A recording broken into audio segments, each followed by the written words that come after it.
Is a class on the Srimad Bhagavatam, first canto, second chapter, text number 6, given by His Divine Grace, A.C. Bhaktivedanta Swami Prabhupad, recorded on October 4th, 1975, on the island of Mauritius.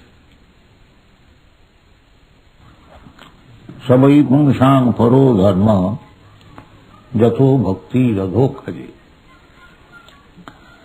अहितुकी अप्रतिरता Jaya आत्मा सुप्रसिद्ध. This is a verse from Srimad Bhagavatam, first canto, chapter 2, text number 6. There was a big meeting of great sages, saintly persons, about 2,500 years ago at Naimisharanya.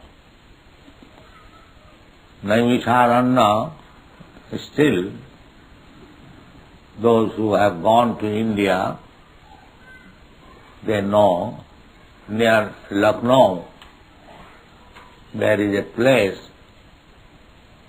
it is called now railway station Nimsha.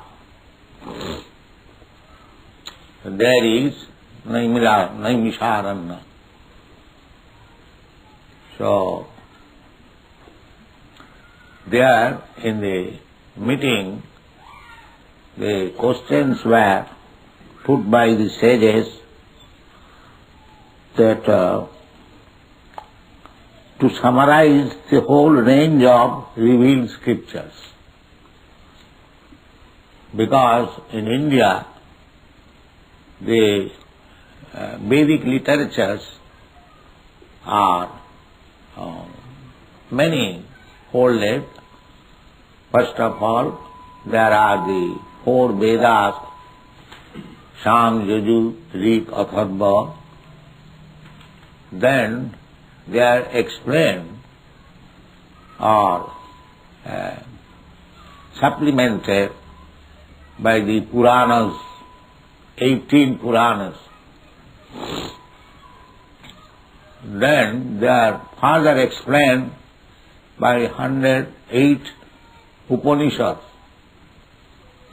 Then they are summarized in Vedanta Sutra, Brahma Sutra. And then again the Brahma Sutra is explained by Srimad Bhagavatam. Bhashyam Brahma Sutra na. The Srimad Bhagavatam is the direct commentary by the author himself.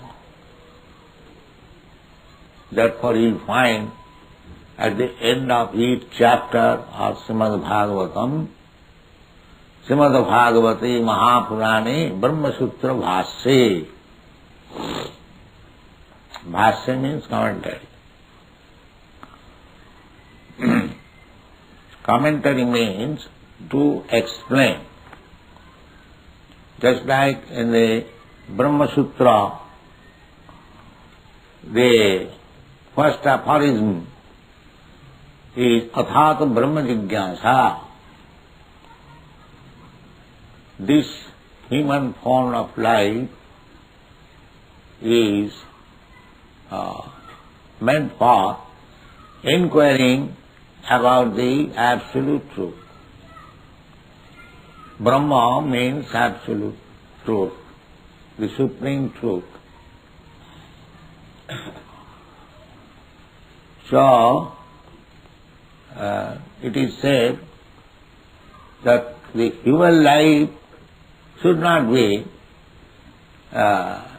spoiled or spent like animals. Nayang deha deho bhajang niloki kastan kaman arhati bhujang je. What is the distinction between the human form of life and the life of the hogs and dogs. What is the difference? The difference is that the hogs and dogs, is it not possible to stop them?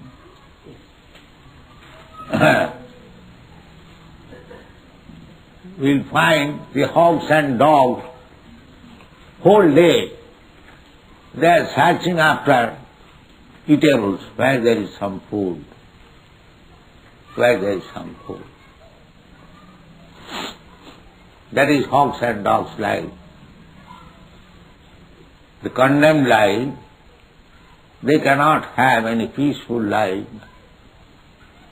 They cannot do any intelligent work. They cannot produce food from the earth. They have no intelligence. The same earth is there. The dogs and hogs are there. The human being is also there. But human being has developed a civilization, comfortable life. The hogs and dogs, they cannot do that. Although they have got the same opportunity, but they cannot do it. So, human life is meant for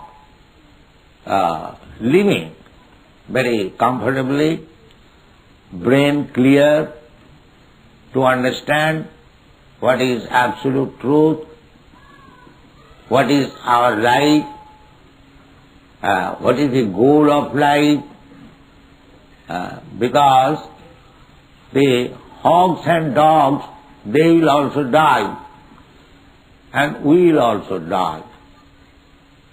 But we can understand what is the goal of life. The dogs and hogs, they do not know what is the goal of life.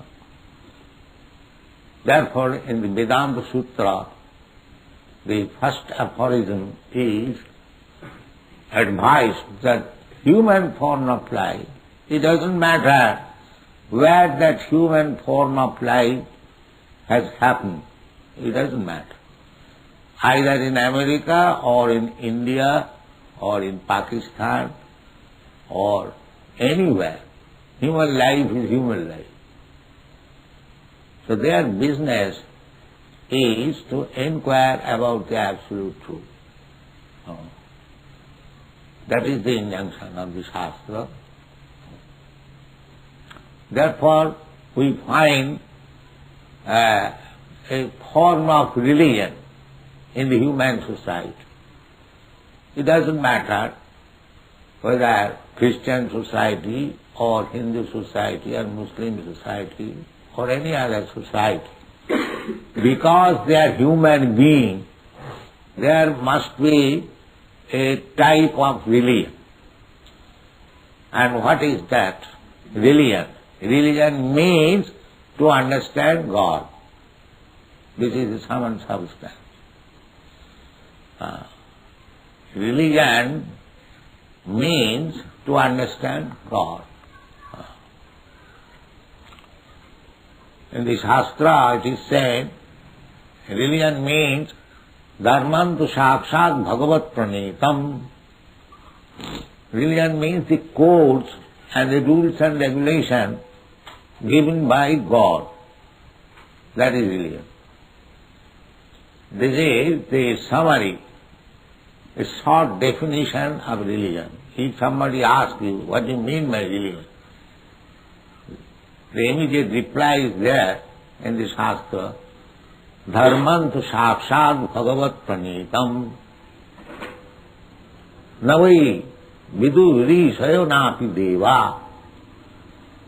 The principles of religion is given by God. It is unknown to the human being or the demigods. That means, except God, nobody can give you religion. Just like the law, state law. Law means the principles given by the state. You cannot manufacture law at your home. That is not law. Similarly, religion means the law given by God. Therefore, we must know who is God and what kind of law He is giving to us. This is religion. So, from Bhagavad Gita, we understand Krishna or God says, Jada jada hi dharmasya glani bhavati bharata tadatmanam srijami aham. When there is discrepancies in the matter of discharging religion, then I incarnate, I descend. Why? Paritranaya sadhunam vinasaya cha duskritam dharma samasthapanarthaya sambhavami juge juge.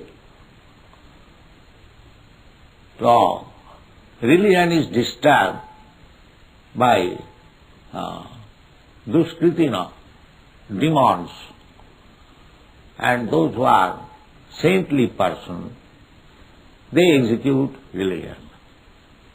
So, paritranaya sadhunam. Sadhu means saintly person, devotee of God. They are sadhu. And asadhu or demon means persons who deny the authority of God. They are called demons. So two business, paritranaya sadhunam vinasaya cha duskritam.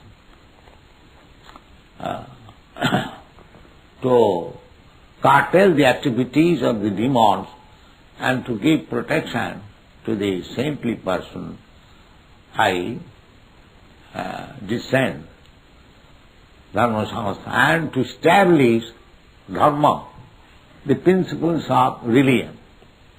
These are the three business for which Krishna or God or God's representative or you say God's son, they come. This is going on. So, what is religion then? The religion is the obedience to God. Just like law means obedience to the state. And one who obeys the laws of the state is good citizen. Similarly, the laws given by God, one who obeys the law, he is religious. He is religious or saintly person. So, it doesn't matter what religion you are following. It doesn't matter. If you are actually obedient to the laws of God, then you are religious. It doesn't matter. So that is explained here. Savai pumsang paro dharma jato bhakti radhokhaje. Adhokhaje, beyond the sense perception, we have got different stages of knowledge. Direct perception, pratyakha, parakha, aparakha, adhokhaja, aprakrit. These are 5 stages of knowledge. Direct perception, knowledge received from others, then realization, then anubhuti, understanding what is the position of God and His situation, that is called aprakrita. Aprakrita means not within this material world, but above that. Shankaracharya here described Narayana para Abhaktyat. Abhaktyat, this material world is manifested, and above this there is the total stock of material energy that is called Abhakta, and beyond that there is spiritual world. Narayana Para Abhaktyat. So we have to understand God, where He is situated. He is situated everyone, everywhere, but still we cannot see. In Kunti's prayer, she said that Krishna, you are without and within also, but still you cannot be recognized. Nato nato dharo jatha. Just like one person's father or relative is playing on the stage, still he cannot recognize him who is playing. So similarly, Krishna or God's position is adhokhaja. Adhokhaja, akhaja. Akhaja means direct perception. Akha means eyes. Sometimes we say, can you show me God? This is called akhaja. But he cannot be seen by these eyes. Therefore his name is adhokhaja. Adhakrita akhaja jnanam. He cannot see God by direct perception. You have to create your eyes, you have to create your senses so that you can see God, you can touch God, you can talk with God, you can feel God's presence. Therefore his name is Adhokhaja. When sometimes God is described as impersonal, that does not mean that he has no personality. He has his personality, but he is not a person like us. He is not a person like us. That is called impersonal. Impersonal does not mean that he has no personality, but the experience of our personality, God is not like that. In the Vedas they are very nicely explained. Pashyati achakhu, God sees, but he has no eyes. Sunati akarna, he has no ears, but he can hear. If he cannot hear, then what is the use of our offering prayer? He hears, but he does not hear like us. We cannot hear in a distant place a few years. But God, He is in His kingdom. Still, if you offer prayer, He can hear. That is God. Sinoti akarna pashyati achakhu. He is seeing everything, every action of your activities. But that kind of eyes, seeing everything, not only of my activities, your activities, his activities, everyone's activities. We haven't got such eyes. Therefore, when he is spoken of that he has no eyes, that means he has no eyes like us. It is different. Achakhu. He hasn't got eyes like this. I cannot see more than 100 feet. But he can see everywhere. Sarvato panipadasta. He has got his hands and legs everywhere. He has got his eyes everywhere. So therefore, he is described here, adhokhaja. Adhokhaja. Adhokhaja means beyond sense perception. And still, you have to become obedient. Therefore it is said, savai pumsang paro dharma. Paro dharma and apara dharma. There are two natures, para and apara. These things are very nicely explained in the Bhagavad Gita. This material energy, 5 elements, 8 elements. Even we cannot see 5 elements properly. 5 elements, bhumi, apa, anara, vayu, kham, mana, buddhi, ahankar. We can see earth, we can see water, bhumi, apa. We can see fire, anara. But we cannot see the air, but we can feel the air is blowing. That is also sense perception. We can see, we can perceive, we cannot see what is the sky, but we know here is sky, vacancy. Then we cannot see even mind. We cannot, I know that you have got mind, you know I have got my mind, but you cannot see where is my mind. I cannot see where is your mind.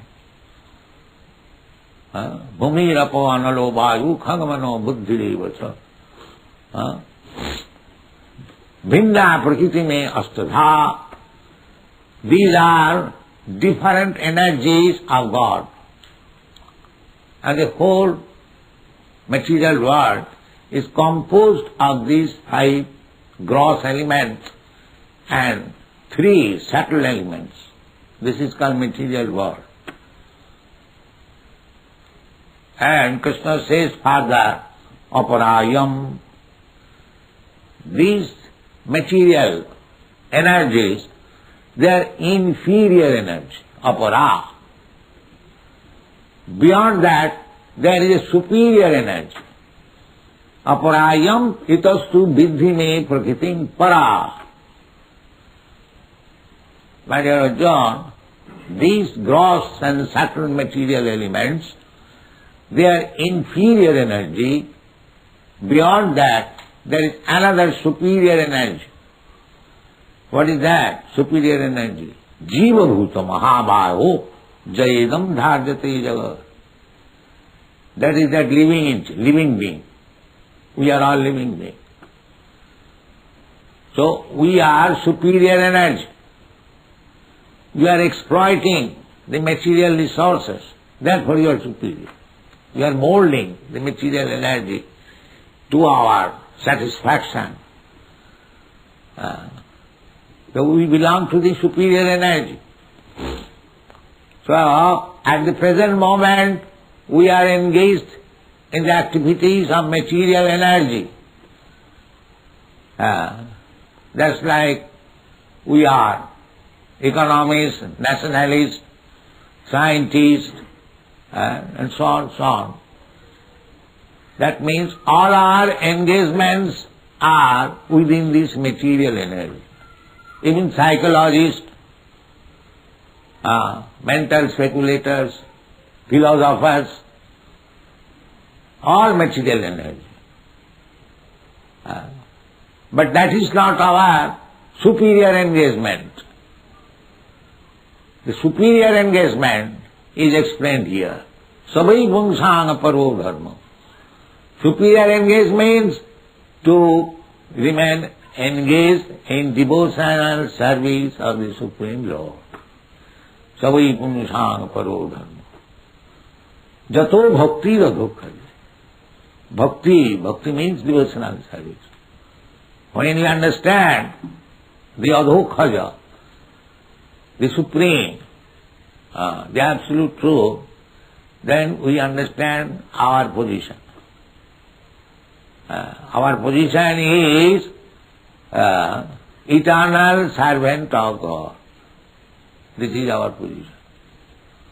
But at the present moment, because we are not in the superior energy, in the activities of the superior energy, we are struggling hard with this material energy. Mamaivamsu jiva bhuta jiva loko sanatana manas sasthani indriyani prakritisthani karsati. The Lord says that these living entities, they are part and parcel of me. Mamaiva angsha. Angsha means part and parcel. Just like this finger is the part and parcel of my body. So, the finger's business is to carry out or to see the comforts of the body. I want to eat my nostril. Immediately the finger is engaged. And if the fingers cannot help me, then it is diseased. Similarly, we are part and parcel of God. If we cannot help God, if we cannot assist God, if we cannot serve God, that is our disease condition. That is our disease condition. So we are at the present moment, we are not helping God, we are not assisting God, we are not serving God. So this is our disease condition. So we have to get out of this disease condition. That is called mukti. The mukti is explained in the Srimad Bhagavatam. Mukti hitya annatha rupam sarupena avasthiti. Mukti means when we give up our false engagements and we are engaged properly in our original constitutional position, that is called mukti. So this bhakti means mukti. Because bhakti means to be engaged in devotional service of the Supreme. Therefore that is mukti. And bhakti begins after mukti. That is also explained in the Bhagavad Gita. Brahma bhuta prasannatma na sochati na kankati samas sarveshu bhuteshu mad bhakti labhati param. Brahma bhuta, we are all Brahma. The Mayavadi philosophers, they are very busy to realize his Brahma position. So we are Brahmas. That is because we are part and parcel of God. God is part of Brahma. So we are part and parcel of God. We are not part of Brahma, the Supreme Brahma, but we are Brahma. Aham Brahmasmi, this realization. I am not this body, that is called Brahma Bhuta. So Brahma Bhuta, when you realize this is called knowledge, Brahma Jnana, that I am not this body, but I am spirit soul, part and parcel of God. My duty is to assist God, to serve God, that is called Brahma Bhuta. Otherwise, being Jiva Bhuta, we are engaged in this material world, struggling with the material energy. That is called Jiva Bhuta. But Brahma Bhuta means to realize that why I am unnecessarily struggling with this material world. I do not belong to this material world. I am spirit soul. My business is spiritual. That is Brahma Bhuta. And as soon as one understands this position, then Prasannatma, he becomes immediately happy, joyful. Just like if you are doing something for which you have no necessity, and when you come to realize that I am unnecessarily wasting my time in this way, naturally you become joyful. So why I am wasting my time in this way? That is Brahma-bhuta state. Brahma-bhuta, prasannatma. Prasannatma means joyful state. No more anxiety. We are full of anxiety on account of our material conception of life. Unnecessarily. So many leaders came and gone. So long they are living. They are always concerned in our country. Just like Mahatma Gandhi, he came, big leader, or in other countries. Churchill came, or Hitler came. So long they are living, they are always anxiety, full of anxiety, fighting with one another. Now they are not existing. What is the loss there? But unnecessarily they are busy. So without me, my country will be finished and this will be done. Unnecessary. So therefore we require to be Brahma-bhuta, then Prasannatma. Then because our only business is to see that I am happy. I have no anxiety.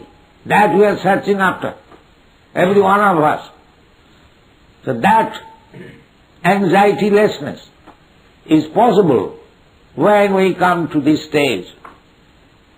Savai pungsang paro dharmo jato bhakti ragat khade ahituki apratihata jaya atma suprasidati. If you want actually peace, then you must be engaged in the service of the Lord. And before being engaged in the service of the Lord, you should be qualified Brahma-bhuta, Prasannatma. Brahma-bhuta, as soon as you become Brahma-bhuta, you are jolly. What is the symptom of jolliness? Na sochati, na kankati. Na sochati means does not lament. We are always lamenting for the things which we have lost. And we are always hankering for things which we haven't got. This is our business. So long we do not get, we hanker. And when we get, then how to keep it? That is anxiety. And when it is lost, that is also anxiety. This is the material position. And when you come to the spiritual position, there is no such thing. No lamentation, no lamenting, no hanker. Brahma-bhuta prasannatma na sochati na kankhati samas sarveshu bhuteshu. At that time it is possible to see that everyone is equal. Because he can see. He does not see here is American. He does not see here is Indian. He does not see here is a Brahmin. He does not see here is a dog. He sees all living beings are still Allah. That is called samat sarveshu bhuteshu. That equality is possible when you are Brahma-bhuta. Samat sarveshu bhuteshu. Artificially you have opened this united lesson, but your conception is, I am Indian, I am American, I am Hindu, I am Muslim. How it can be, there can be unity? It is not possible. That is not Brahma-bhuta state. That is Prakita state. Identifying with this body. So long you identify with this body, then you are in the material conception of life. There is no question of spiritual understanding. There is no question of joyfulness. There is no question of freedom from lamentation and hankering. And there is no question of equality. It is all false so. So therefore, here is the explanation. Savai pungsang paro dharma. Paro dharma. Here it does not say that Hindu religion is the best, or Christian religion is the best, or Mohammedan religion is the best. No. That religion is best, which teaches the follower how to love God.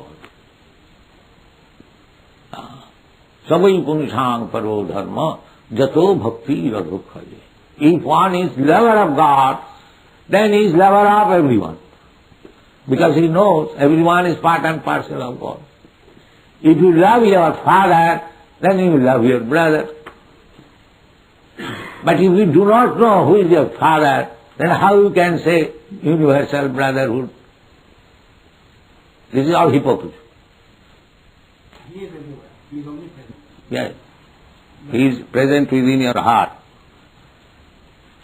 But still he has got his own place. This is why we say you have to decide. Yes. But that, it can also mean that he is not everywhere. So you have to decide. Why not?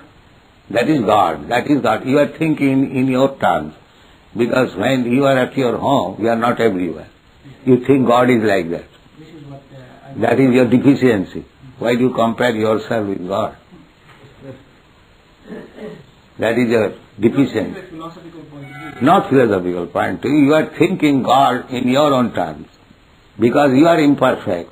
When you sit in your home, you cannot be present at my home. Therefore you are thinking God is like that. But when you say we decide, does it mean that? Yes, he descends, it does not mean that he is absent in his abode. That is God. Advaita Achyate Anadi Ananta Rupam. You understand this? Ananta Rupam. He can expand himself in unlimited forms. Otherwise, how it is possible? Ishara Sarvabhutanam Riddesha Arjuna Tishtati. God is situated in everyone's heart. Everyone means within your heart, within my heart, with the cat's heart, with the dog's heart, everyone's heart. So there are innumerable living entities. How he is situated everywhere. Annantarasthang Paramanachayantarathang. He is within this universe and he is within the atom. That is God.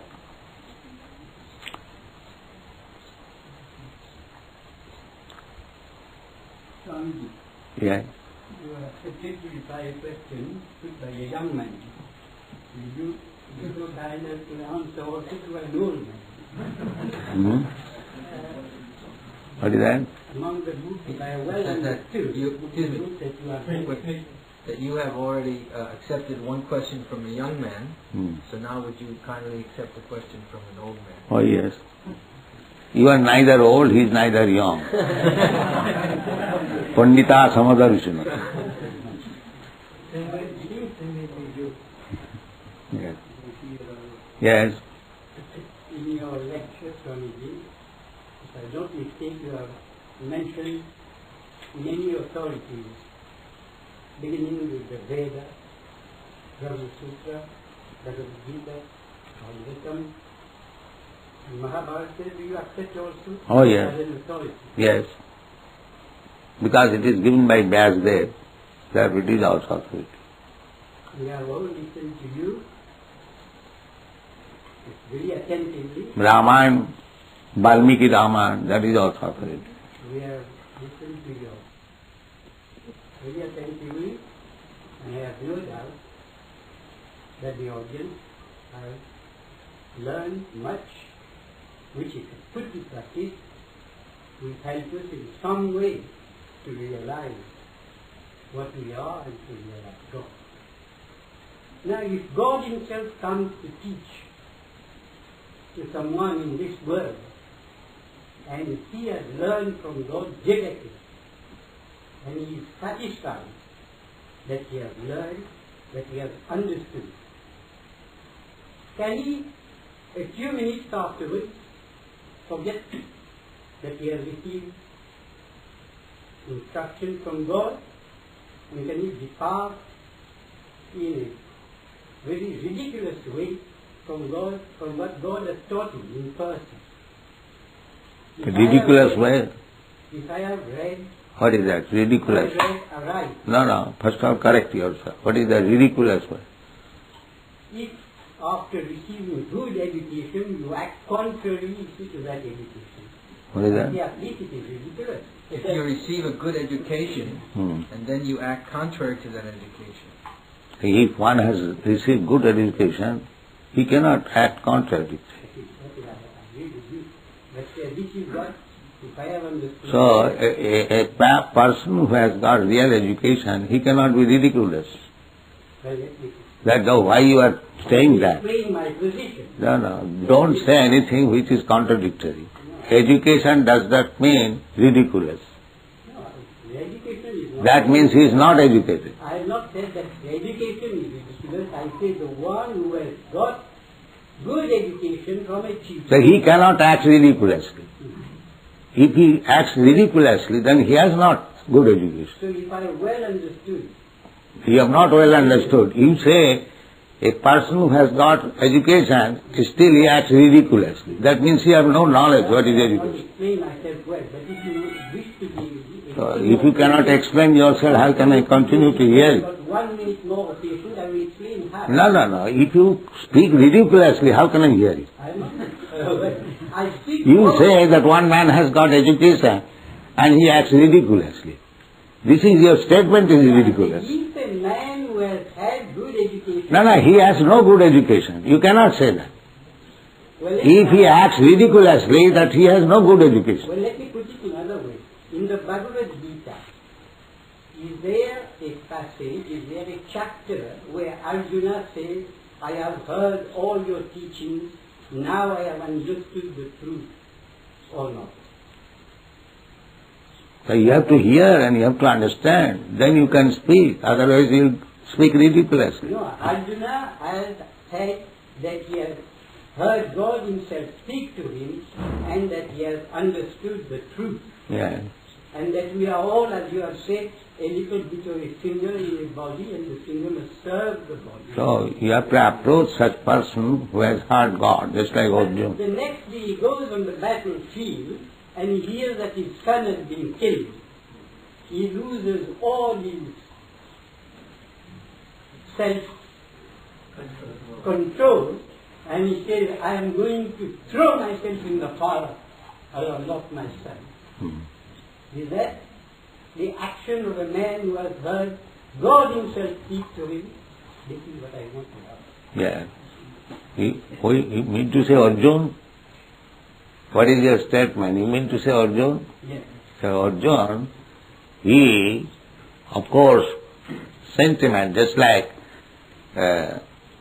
theoretically we understand, na hannate hannamane sarire. Still, when my son dies, I become affected. That is temporary. That is temporary. But Arjuna, after hearing Bhagavad Gita, Krishna gave him the liberty that now I have spoken to you everything. Now whatever you like you can do. What did he answer? He answered, Karishe vatanam tava. Yes, I shall carry out your order. This is the conclusion.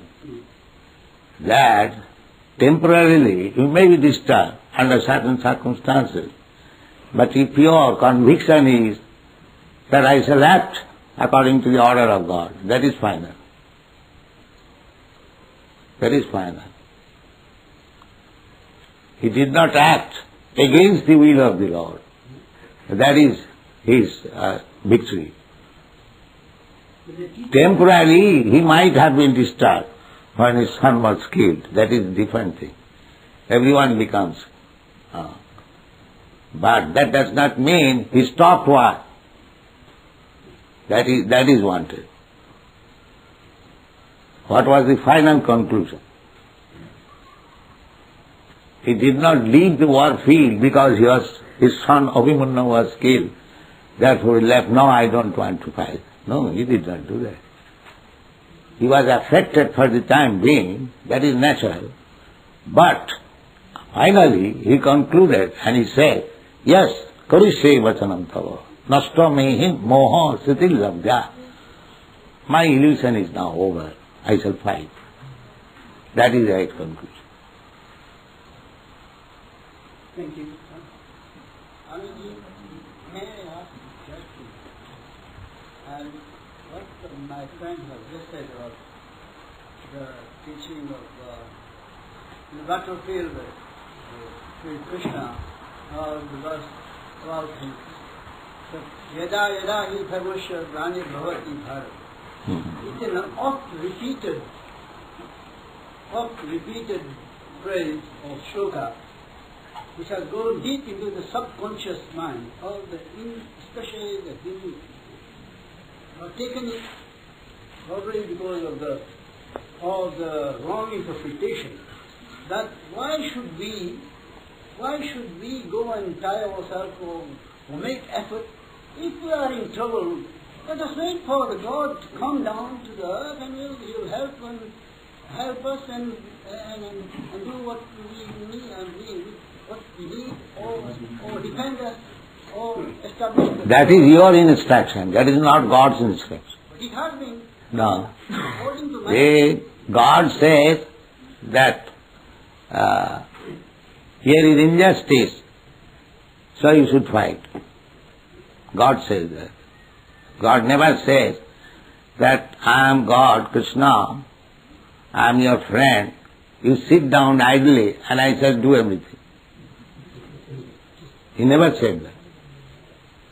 He said that you must fight. That is our duty.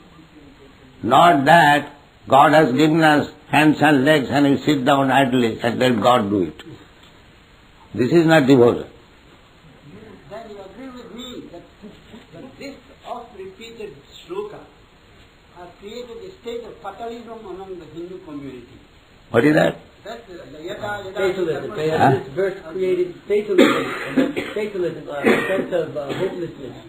Hopelessness. Pessimism, fatalism. It has been interpreted that this verse means that God will come, and therefore we don't have to do God it. is always present. You carry out the order of God. God is always present. You carry out the order of the God. The verse is clear. Yada yada dharmasya. Yes. So that is being done every moment. Come down and Every moment we are forgetting our dharma. And God is giving us instruction.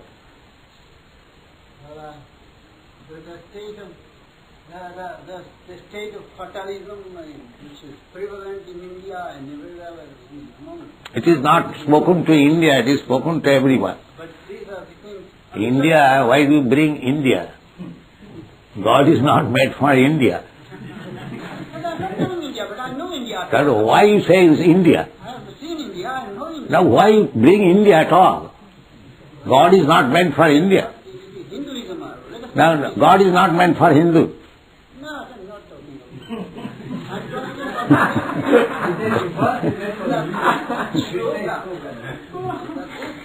I'm I mean, probably it's a bad. That God says dada dada hi dharmasya glani bhai, he doesn't say dada dada hi Hindu dharmasya glani. Why do you speak nonsense? He never said. Why do you speak like that? That is your creation. That is your creation, mental speculation. He never said dada dada hi Hindu dharmasya glani. He never said. Why do you speak all this? Anyway, it has created a state of fatalism. Yada yada hi dharmasya glani. Yes.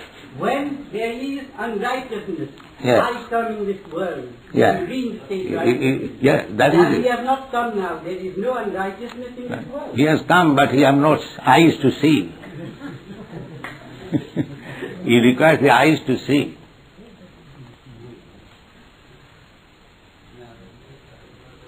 Sir, I've listened to your talk. Very great interest. You're very clear and very lucid. But you're also very dogmatic, I feel.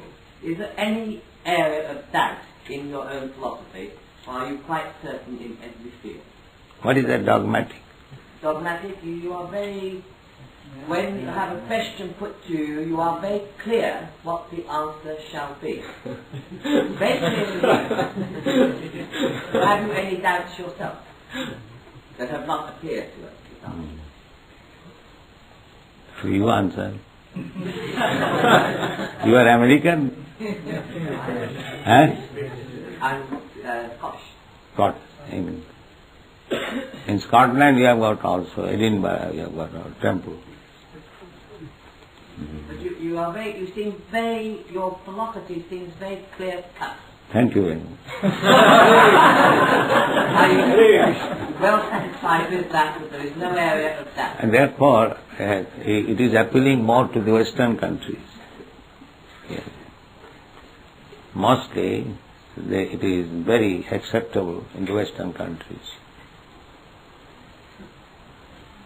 Thank you.